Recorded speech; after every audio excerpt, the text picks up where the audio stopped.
జ్ఞాపకం చేసుకుంటున్నాం కనుక మరొకసారి వచ్చిన భాగం చదువుతున్నాం. లోక సువార్త 2వ అధ్యాయం. మరలా దావీదు పట్టణమందు నేడు రక్షకుడు మీ కొరకు పుట్టి ఉన్నాడు, ఈయన ప్రభు అయిన క్రీస్తు. దానికిదే మీ కానవాలు.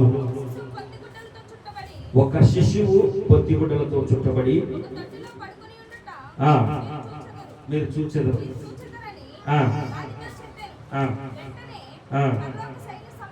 పరలోక సైన్య సమూహము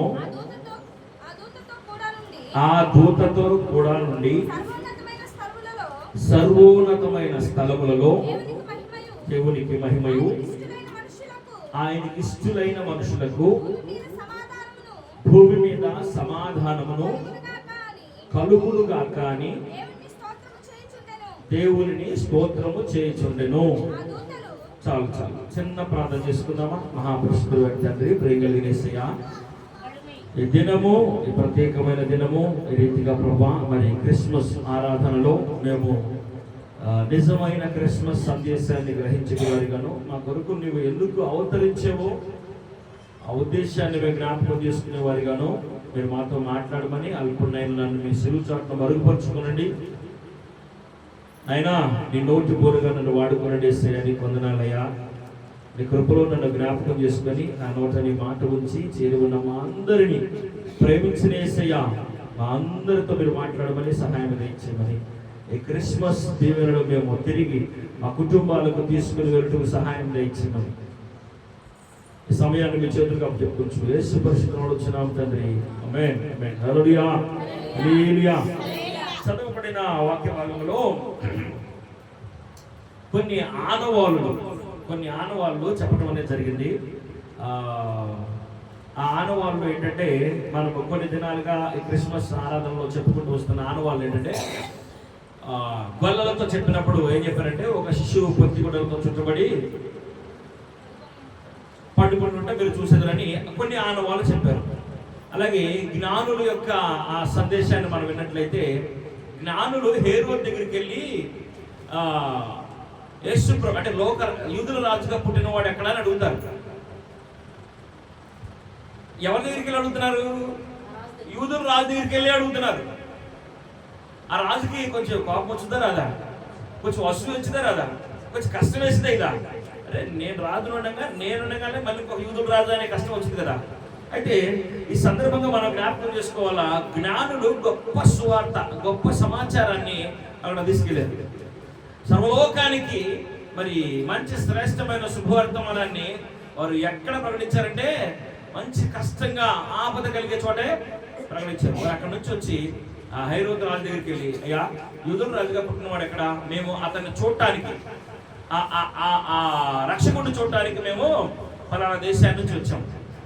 ఆయన అడిగాడు, యూదుల రాజుగా పుట్టినవాడు ఎక్కడ నన్ను అడుగుతారంటే, అసలు యూదుల రాజు పుట్టాడని మీరు ఎలా తెలుసుకున్నారు ఏంటి అని వారి మధ్య జరిగిన సంభాషణలో వాళ్ళు చెప్పిన మాట ఏంటంటే, ఆ నక్షత్రాల్లో, ఆ కోట్లాది లక్షలాది నక్షత్రాల్లో రక్షకుడు పుట్టాడనే ఒక నక్షత్రం ఆనవాలు అని అన్నారు. ఏం చెప్పారు? ఆ నక్షత్రము ఆనవాలు. ఆయన పుట్టాడని చెప్పడానికి ఒక నక్షత్రం వెలిచింది, ఆ నక్షత్రమే ఆనవాలు. ఆ నక్షత్రమే మమ్మల్ని విధానం నడిపించిందా? కనుక మరి దానిని ఆ రాజు కూడా మరి కొంతమందిని పిలిపించి అది నిజమా కాదా తెలుసుకుని ఆయన పని ఆయన చేయడానికి సిద్ధపడ్డాడు కదా. కాబట్టి ఈ క్రిస్మస్ సందేశం ద్వారా ఇదంతా మనం విన్నాము. ఇప్పుడు జ్ఞానులకు ఒక సూచన లేదా ఒక గుర్తింపు చెప్పారు. దేవదూతలు వచ్చి ఇలాగూ కొన్ని ఆనవాళ్ళు చెప్పారు. అలాగే జ్ఞానులు కూడా వచ్చి హేరోదుతో ఆనవాళ్ళు చెప్పారు. యేసు పుట్టాడటానికి ఇదిగో ఫలానా ఆనవాళ్ళు. ఈ కోట్లాది నక్షత్రాల్లో ఈ విశ్వములో లోక రక్షకుడు పుట్టాడు అంటానికి ఇదిగో ఫలానా నక్షత్రం, ఆ నక్షత్ర ఆధారాన్ని బట్టి మేము ఇక్కడికి వచ్చాము అని చెప్పాడు. అని వారు చెప్పినాక అది వాస్తవమని అతను తెలుసుకున్న తర్వాత అతను దిగులు పడుతున్నాడు. బాగా దిగులు పడుతున్నాడా లేదా? ఎందుకు దిగులు పడుతున్నాడంటే, అసలు నేనుండగా ఇంకొకరు రావడం ఏంటి అనే దిగులు ఆయనలో తగులుకుంది. కానీ వాళ్ళు చెప్పిన కారణం ఏంటంటే, ఆయన లోకరక్షకుడు అని చెప్పారు. ఆయన మేము ఆయన్ని చూడటానికి తూర్పు దేశాల నుంచి వచ్చాము. ఎంత ప్రయాసతో ఈ జ్ఞానులు వచ్చారనేది రాజు జ్ఞాపకం చేసుకున్నాడా? జ్ఞాపకం చేసుకోవాలా. కనుక మరి ఈ లోక అధికారము అతని యొక్క మనోనేత్రాన్ని ఏం చేసింది? మోసివేసింది. అతను యూదులకే రాజు, ఆయన యూదులకు రక్షకుడు, సర్వలోకానికి రక్షకుడు. మరి కనుక అందును బట్టి ఇంకా రాజు సంతోషించాలా, ఆ రాజు సంతోషించాలా, గంతులు వేయాలా. కానీ అక్కడ అతను భౌతికమైన విషయాలను దృష్టిలో పెట్టుకొని దేవుని మీద మరి ఆ దేవునికి వ్యతిరేకంగా ఆయన ఆలోచన చేయడం అనేది అతన్ని కొనసాగించాడు. కనుక ఈ క్రిస్మస్ సందేశం యొక్క ముఖ్య ఉద్దేశం ఏంటంటే ఆనవాలు, నిన్ను నడిపించిన ఆనవాలు, నీవు నడిపించవలసిన ఆనవాలు, నీవు చూసిన ఆనవాలు, నువ్వు రక్షించబడటానికి ప్రభు మీద విశ్వాసం ఉంచడానికి నీకు కలిగిన ఆనవాలు, నీవు ఇతరులకు చెప్పవలసిన ఆనవాలు. ఈ మాటను దృష్టిలో పెట్టుకోవాలి. ఇది మన జీవితానికి ఒక గురి కలిగిన విశ్వాసం, అంటే గురి కలిగిన వీరుడు అంటారు కదా. కాబట్టి ఈ విశ్వాస యాత్రలో నువ్వు కలిగి ఉండవలసిన గురి ఏంటంటే నీవు ఏ ఆనవాలు చేత రక్షించబడ్డావో అదే ఆనవాళ్ళ ద్వారాగా నీవు అనేకుల్ని ప్రభు దగ్గరికి నడిపించడానికి అనేకులకి ఆనవాలుగా నీవు ఉండాలా. ఎలా ఉండాలా? ఆనవాలుగా నీవు ఉండాలా. ఒకసారి ఇర్మియా గ్రంథంలో ఒక చిన్న మాటను మనం చదువుకుందాం. ఇర్మియా గ్రంథంలో ఒక చిన్న మాట చదువుకుందాం. ఇర్మియా గ్రంథము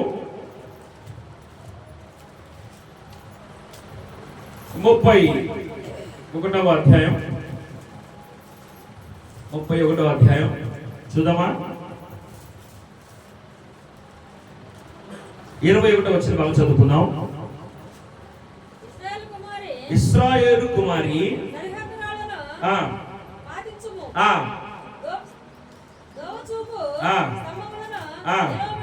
దేవునికి స్తోత్రం. హల్లెలూయా.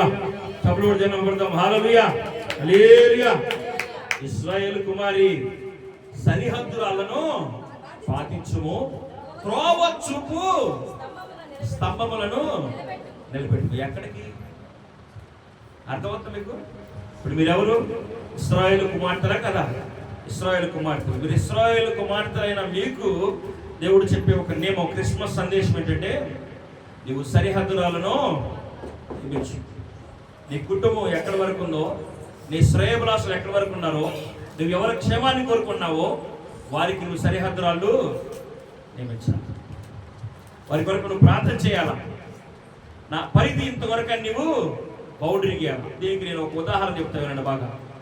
ఈ ఉదాహరణ ఏంటంటే సింహాలకి కొంత మూగ సింహాలు అయినప్పటికీ కూడా మనుషుల్లాగా మనకు లాంటి ఆలోచన లేనప్పుడు కూడా వాటికి ఉన్న పరిమితిలో అవి ఎంతవరకు అయితే నాది అనుకుంటుందో అంతవరకు దేన్ని కూడా రానిచ్చిందా? రాని. అర్థమవుతుంది మీకు? కనుక అంత రానికోకుండా ఉండటానికి ప్రాణంతో, అంటే ప్రాణం పోతున్నా కానీ పోరాడుతూనే ఉంటుంది తన స్థానం కొరకు. దేవుడు నిన్ను ఈ ఒక ఆయన ఆనవాళ్ళ ద్వారా నేను రక్షించుకుంటే ప్రభు నీకు చెప్తున్న మాట ఏంటంటే నీ ఆనవాలు యెహోషువ ఏమన్నా అంటే నేను నా కుటుంబం యెహోవాను సేవించాను. దావీదు ఏమన్నా అంటే ఆయన ఆనవాళ్ళు ముందుకు వేసుకుంటూ వెళ్ళిపోయాడు. యెహోషువ కొంతవరకే ఆగాడు, నేను నా కుటుంబం అన్నాడు. కానీ దావీదు ఏమన్నాడు తెలుసా? అయ్యా నా సంతతిని, నా కుమారుని ఏమన్నాడు? ఆశీర్వదించు. ఎందుకంటే నువ్వు నాకు మాట ఇచ్చావు కదా, నువ్వు నాకు మాట ఇచ్చావు, నిత్యము నీ సన్నిధిలో నా కుటుంబం ఉన్నట్లు, నా సంతతి ఉన్నట్లు నువ్వు జ్ఞాపకం చేసుకోమని వారు ప్రార్థన చేశారు. వారు దేవుని సన్నిధిలో మొరపెట్టారు. కనుక ఈ క్రిస్మస్ సందేశం ఏంటంటే నీవు రక్షించబడటం మాత్రమే కాదు, కానీ నీకంటూ ఒక ఆనవాలు ఏదైతే నువ్వు కలిగి నువ్వు ఆ ఆనవాళ్ళను బట్టి మరి నువ్వు రక్షించబడ్డావో అదే ఆనవాలు. ఇక్కడ వారు తెలుసుకున్నారు క్రీస్తు పుట్టాడనే నక్షత్రం వలన. అదే ఆనవాలు తీసుకెళ్ళి ఏ రోజు రాజుకి ఈ రోజు వారు ఆ జ్ఞానులు మనతో మాట్లాడుతున్న మాట ఏంటంటే క్రీస్తు పుట్టాడనే ఒక ఆనవాలు మీకు మేము చూపించాము. చూపిస్తున్నారా లేదా? మనం అందరం కూడా ఇంటి మీద స్టార్ పెడతాం. దానికి ఆనవాలు ఏంటి? ఎవరు చెప్పారు మాట? జ్ఞానులు చెప్పారు. కాబట్టి నీవు ఒక ఆనవాలుగా, నీవు ఒక సరిహద్దు రాయిగా, నీవు త్రోవ చూపు రాయిగా. అసలు యేసు ప్రభు వారికి ఎందుకు వచ్చాడనేది నువ్వు ఏం చెప్పాలంటే ఈ క్రిస్మస్ సందేశాన్ని, క్రిస్మస్ అంటే ఏంటో నువ్వేం చెప్పాలంటే, ఆయన ఏ కారణం చేత వచ్చాడు, ఎందుకు వచ్చాడు అంటే, ఇందులో ఒక మాట చూద్దామా. ఆయన ఇందాక మనం చదువుకున్న మూలవాక్యంలో, ఆయన సర్వోన్నతమైన స్థలంలో దేవునికి మహిమయు, ఆయనకి ఇష్టమైన వారికి భూమి మీద సమాధానము. సమాధానం లేని వాళ్ళకి చెప్పండి ఈ మాట. సమాధానం కావాలంటే ఆయనకి ఇష్టలుగా ఉండాలి. చెప్పాలి, అర్థమవుతుందా? నాకు చెప్పండి, అర్థమైనా? మళ్ళీ చెప్పండి. ఆయనకి ఇష్టలుగా ఉండాలి. మనకి సమాధానం కావాలంటే ఏం చేయాలి? ప్రభు అయిన యేసు ప్రభు వారికి ఇష్టలుగా ఉండాలి. మనం ఇష్టలుగా ఉంటే మనకేం కలుగుతుంది? సమాధానం కలుగుతుంది. ఆయన పేరేంటి? సమాధానకర్త. సమాధానకర్త. సమాధానకర్త అయిన దేవుడు మనకి సమాధానాన్ని ఇవ్వాలంటే మనం ఏం చేయాలంట? ఆయనకి ఇష్టలుగా ఉండాలి. ఇది ఒక నియమము, అంటే ఇది ఒక ఆనవాలు. గుర్తుపెట్టుకోండి, ఇది ఒక ఆనవాలు. సమాధానం నీకు కావాలంటే సమాధానకర్త అయిన ఆయనకి ఇష్టలుగా ఉంటే సమాధానం వచ్చింది. పంక్తిలో ఎక్కడికైనా భోజనానికి వెళ్ళినప్పుడు మన ఊళ్ళో ఎవడన్నా మంచిగా స్వీట్ వడ్డిస్తుంటే, మనకి స్వీట్ అంటే ఇష్టం, ఏం జరుగుతుంది? స్వీట్ ఎక్కువ వచ్చింది. ఇప్పుడు మన కుటుంబ ప్రాంతాల్లో అయినా భోజనాలు ఎప్పుడైనా స్వీట్ వడ్డిస్తూ ఉంటారు. స్వీట్ వదినమ్మ చేతిలోనో సక్కబాయి పెద్దమ్మ చేతిలోనో ఉందనుకో, నాకు కొద్దిగా ఇష్టమని వాళ్ళు కొంచెం ఎక్కువ వేస్తారు. అర్థమవుతుందా? అంటే మన అనే వాళ్ళు భక్తిలో ఉంటే ఏం జరుగుతుంది మనకి. కాబట్టి నువ్వు దేవునికి ఇష్టంగా ఉన్నావు అనుకో, ఆయనని ప్రేమిస్తున్నాడు, నీవు కూడా ఆయనకి ఇష్టంగా ఉంటే ఏమవుతాయి? ఆయన నీకేం చేస్తాడంట? సమస్తమైన కార్యాలు చేస్తాడు. కాబట్టి ఇక్కడ ఇంకొక మాట చూడండి, సమాధానమే కాకుండా ఇంకొక మాట చదువుకుందాం. 24 చదవండి. 24 ఇర్మియా గ్రంథం 31వ అధ్యాయం 24వ వచనం చదువుకుందాం. ఇర్మియా గ్రంథం 31. అలసి ఉన్న వారి ఆశను తృప్తిపరచు. మళ్ళా కరెక్ట్ చదవండి. అలసి ఉన్న వారి తృప్తిపరచుదును, కృషించిన వారిని అందరినీ నింపుదును. కావున దేవునికి స్తోత్రం. హల్లెలూయా. క్రిస్మస్ అంటే ఏంటంటే అలసిపోతాం కదా. చాలా మంది జీవితంలో అలసిపోయి సమాధానం లేక ఉంటారు. వారి జీవితాల్లో ఎన్నో దినాలు గడిచిపోయి నేటికి సమాధానం లేకుండా ఉంటారు. చాలా మంది అలసిపోయి ఉంటారు, కృషించిపోయి ఉంటారు, కృంగిపోయి ఉంటారు, కృంగుదల్లో ఉంటారు. వారికి కావలసిన ఆ సంతోషము, సమాధానము, లేకపోతే మరి ఏదైనా వారు అనుభవించాలి అని ఆశ కలిగింది ఏది కూడా పొందుకోలేని పరిస్థితిలో ఉంటారు. అలాంటి వారితో నువ్వు చెప్పాల్సిన మాట ఏంటంటే, ఆయన ఎందుకు వచ్చాడంటే అలసి ఉన్న వారికి ఆశను తీర్చడానికి వచ్చాడు. అదొక నేను పరుగు పందెంలో పాల్గొన్నాను. ఇంకంత లెక్కలో నాకు గీత ఉంది. నేను అది దాటితే నేను విన్ అవుతాను. నేను ఇక్కడికి వస్తాను, కలిసిపోయాను. ఇక నేను నడవలేను, నా వల్ల కాదు. చాలా మంది పోలీస్ ట్రైనింగ్లో ప్రాణాలు పోయేంతగా పరిగెడతానే ఉంటారు పిల్లలు, ఉద్యోగం కోసం కదా. మంచి శ్రేష్టమైన భవిష్యత్తు ఉంటుంది, నాకు లైఫ్ ఉంటుంది, నాకు సెటిల్మెంట్ ఉంటుంది. మీకు అర్థమవుతా? నాకు సెటిల్మెంట్, ఆ ఉద్యోగం నాకు వస్తే, ఆ ఒక్క బోర్డర్ నేను దాటితే, పాస్ అయితే నా లైఫ్ బాగుంటుంది అని ఆశపడతా ఉంటాను కదా. కానీ అలాంటి ఆశను పొందుకోవడానికి అడుగుతుంది అంత లెక్క ఉంది. ఇంకా 4 అడుగులు వేస్తే నేను దాటుతాను, ఇక నా వల్ల కాదు అని పడిపోయి ప్రాణాలు పోగొట్టుకునే పరిస్థితుల్లోకి దిగజారిపోయినా కానీ వారి ఆశలా ఉండిపోయింది.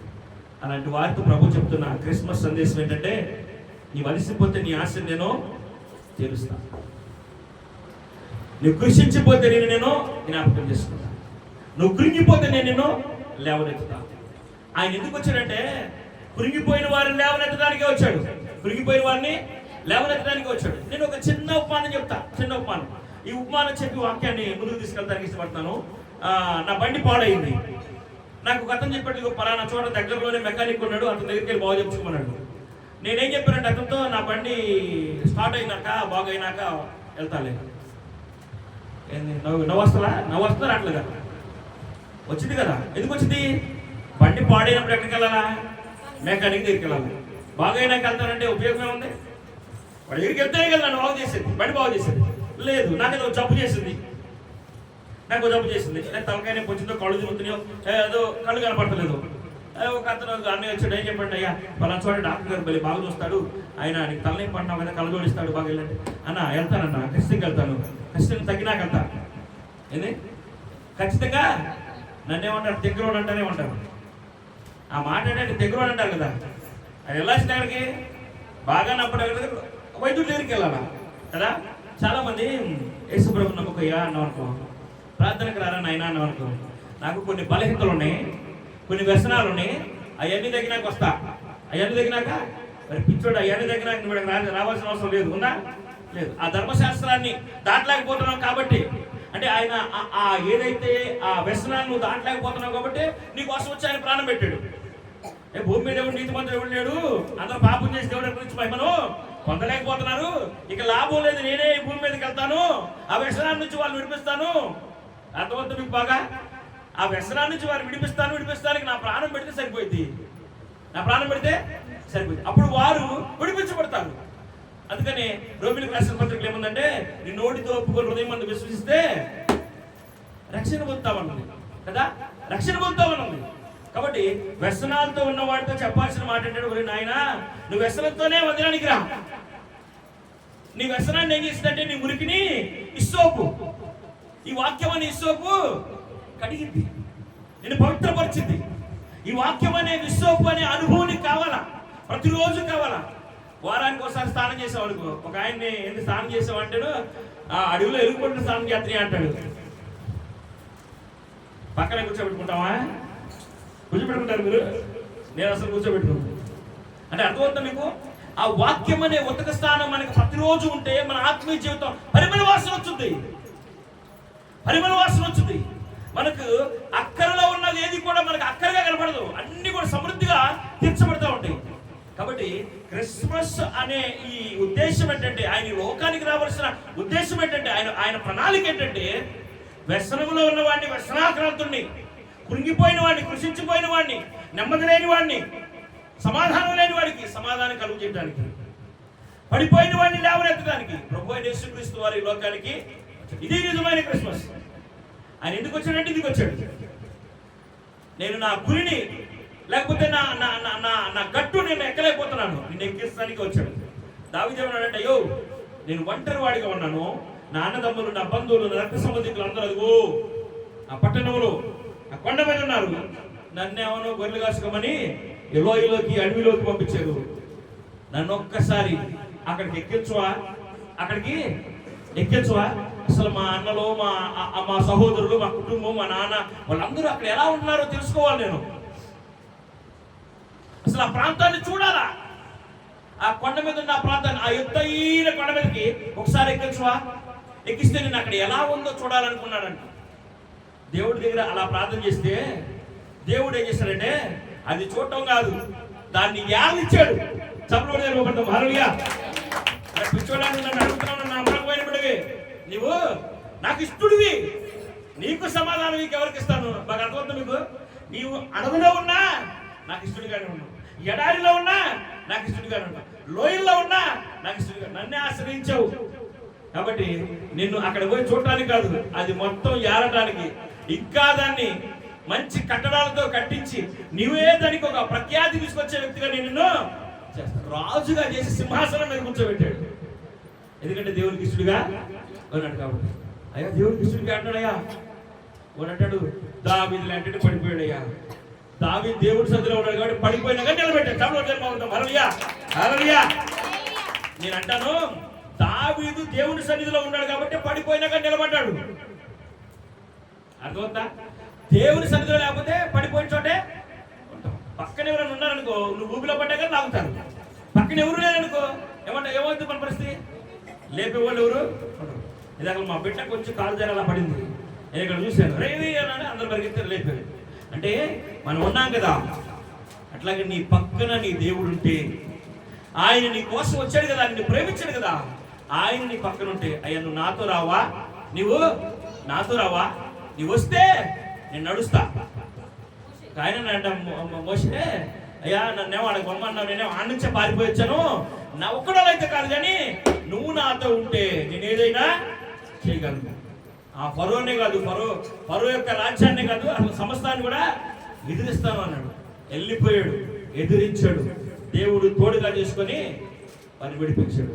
కాబట్టి నీవు ఈ మధ్యాహ్న సమయంలో ఈ క్రిస్మస్ సందేశం ఏంటంటే, నీవు ఒక ఆనవాలు, నీవు ఒక సరిహద్దు రాయి, నీవు ఒక త్రోవ చూపించు, సరిహద్దు రాయిగా ఉండాలి. ఎక్కడికి త్రోవ చూపించాలా? ప్రభు దగ్గరికి త్రోవ చూపించే సరిహద్దు రాయిగా ఉండాలి, సరిహద్దు స్తంభముగా నీవు ఉండాలి.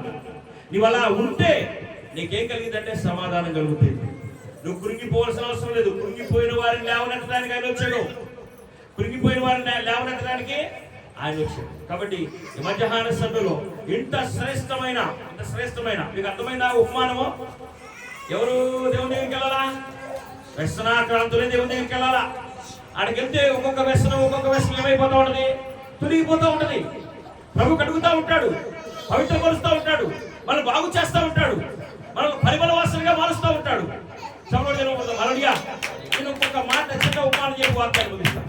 ఒక చిన్న ఉపమానం చెప్తాను. అదేంటంటే ఒక రాజుగారంట అడవికి వెళ్ళి ఏదో వేటాడటానికి షికారుకి వెళ్ళాడు. ఆయన అనుకోకుండా ఒంటరోడు అయిపోయాడు. ఆ ప్రాంతంలో ఏదో దిడ్డు తెప్పిపోయాడు, ఒకడే అయిపోయాడు. సైన్యం తప్పిపోయింది. ఈలోపు ఆ అడవి మనుషులు ఆయన చంపడానికి బాణాలు ఇస్తున్నారంట. వాళ్ళు చుట్టుముట్టారంట. ఆయన పారిపోతా ఉన్నాడు. ఏదో ఒక ముగ్గురు యవనస్తులు ఆయన చూసి ఆయన పట్టుకొని, అయ్యా రాజుగారు మా ఎమ్మటండి, కాపాడదాం, రహస్యమైన మార్గం ఒకటి ఉంది, వాళ్ళని తీసుకొని వారు గూడానికి వెళ్ళారంట. కాపాడాడంట. సరే తర్వాత ఆయన రాజ్యానికి వెళ్ళిపోయాడు. ఆ ముగ్గురు పిలిపించాడు. నా ప్రాణాలు మీరు కాపాడారు, మీకు ఏం కావాలో కోరుకోండి అని అన్నాడంట. మీరు ఏం అడిగి ఇస్తారనంట. ఇప్పుడు అన్నాడంట, అయ్యా నాకు పెద్ద కాదు ఏమనంటే, అయ్యా నాకు మంచి ఉద్యోగం కావాలయ్యా అన్నాడు. మంచి మంత్రిట్రా, మన రాజ్యంలో ఉన్నతమైన ఉద్యోగం ఇతరికి ఇచ్చేసాడు, అయిపోయింది. ఇంకొకటి అన్నాడంట, ఏం కావాలంటే, నాకు మంచి చక్కని పిల్లని ప్రేమించాను, ఆ పిల్లతో పిల్లవాడన్నాడంట. మంత్రిట్రా, ఆ పిల్ల తల్లిదండ్రుల దగ్గరికి వెళ్ళి మాట్లాడి మంచిగా పెళ్లి చేయి. ఓకే. ఇంకొక అంత దగ్గరికి వచ్చాడు, నీకు ఏం కావాలంటే, నాకు ఏమవుతాయా సంవత్సరంలో ఒక్కరోజు, ఏంటా సంవత్సరంలో ఒకరోజు, ఇట్లాగే మన క్రిస్మస్ లాగేమో అనుకోతుందా, సంవత్సరంలో ఒకరోజు నా ఇంటికి వచ్చి భోజనం చేస్తే చాలా నువ్వు. అరే ఏమైనా కోరుకోరా? లేదయ్యా, సంవత్సరంలో ఒకరోజు నా ఇంటికి వచ్చి భోజనం చేయాలంటే. సరే పో అయ్యా. మంత్రితో చెప్పాడు, నేను పలానా రోజు ఇతని ఇంటికి వెళ్ళి భోజనం చేయాలనుకున్నాను, ఏ రోజు ఖాళీ చూసి ఆ ఇంటికి ఆ భోజనాలు కానీ ఏర్పాటు చేయనంట. రాజుగారు వాడి ఇంట్లో ఉన్న సజ్జానం తింటాడా? పొల నీళ్ళు తాగుతాడా? పంచపక్ష పరమాణాలు తినేవాడు పొల నీళ్ళు తాగుతాడా? సరే, రాజుగారు వస్తున్నారు కాబట్టి ఆ ప్రాంతానికి వెళ్ళి అక్కడ ఉన్న వాతావరణం అంతా సరి చేసి ఆ సెక్యూరిటీ ఆయన చూసుకోవాలి కదా. ఆ ప్రాంతం అంతా మన వాళ్ళు బీసీ కొట్టినట్టుగా కొట్టాలి కదా. అట్లాగే అందరూ వెళ్ళిపోయారు. వెళ్ళిపోతుంటే రోడ్డు లేదు. రే ఈ దారిలో రాజు వచ్చాడంటే రాజు నడువులు పుట్టింది, అర్జెంటుగా రోడ్డు వేయండి. రోడ్డు వేసారు. ఆ ఇంటి దగ్గరికి వెళ్ళిపోయారు. అరే ఈ గుడిసెలో రాజుగారు అంటుంటాడు, అరే అర్జెంటుగా రాజుగారికి ఒక మంచి భోజనశాల లాగా లేకపోతే ఉండటానికి అన్నిటికీ ఏర్పాటు చేయండి. పెద్ద బంగ్లా మహా మేడగట్టారు.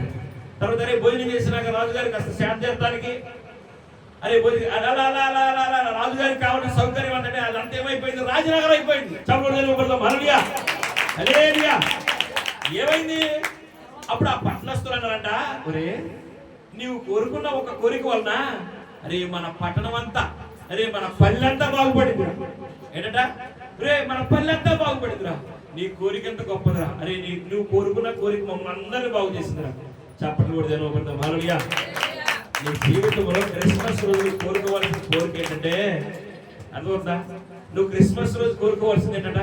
ఏ కోరుకుంటా? మంచి పిల్ల కావాలి, పెళ్లి చేయాలని కోరుకుంటా, ఉద్యోగాలు కాదు. అసలు మొదట నా నీతిని నా రాజ్యాన్ని వెతుకుడి, ఈ లోకంలో మీకు కావలసిన సకల వైభవాలు నేను మీకు ఇచ్చి పంపుతానన్నాడు. చెప్పాడా చెప్పలేదా? మీరు దేని ఎతకాలా? ఉద్యోగాన్ని ఎతకాలా? పిల్లని ఎతకాలా? పెళ్లిని ఎతకాలా? ఇంకా దేనన్నా ఎతకాలా? లేదు. దేన్ని ఎతుకుతుందో తెలుసా? ప్రభులు వారిని ఎతకండి, యేసయ్యని ఎతకండి, ఆ రక్షకుడిని ఎతకండి. వాళ్ళు ఎత్తుకుంటూ తూర్పు దేశాల నుంచి ఉదా దేశానికి వచ్చారు. జ్ఞానులు తూర్పు దేశాల నుంచి ప్రయాసపడి ఆయన చూడటానికి, ఆ లోక రక్షకుడిని చూడటానికి యూదా దేశానికి వచ్చారు.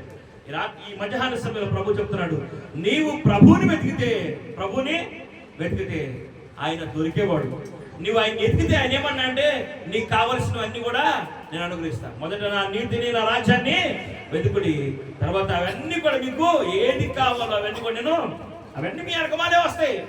చప్పుడు హల్లెలూయా. కాబట్టి ఈ క్రిస్మస్ సందేశం ప్రభు నీతో చెప్తున్న ఈ అద్భుతమైన వాక్యం ఏంటంటే, ప్రభు నిన్ను ప్రేమించి నీ కోసం అవతరించాడు. నీకోసమే సర్వ మానవాళి కొరకు, సర్వ మానవాళి విమోచన కొరకు ప్రభు అయిన యేసుక్రీస్తు వారు వచ్చాడు. కనుక మనము కోరుకునే కోరిక, నీ కుటుంబానికి ఆశీర్వాదకరంగా ఉండాలా, నీ కుటుంబానికి దీవెనకరంగా ఉండాలా.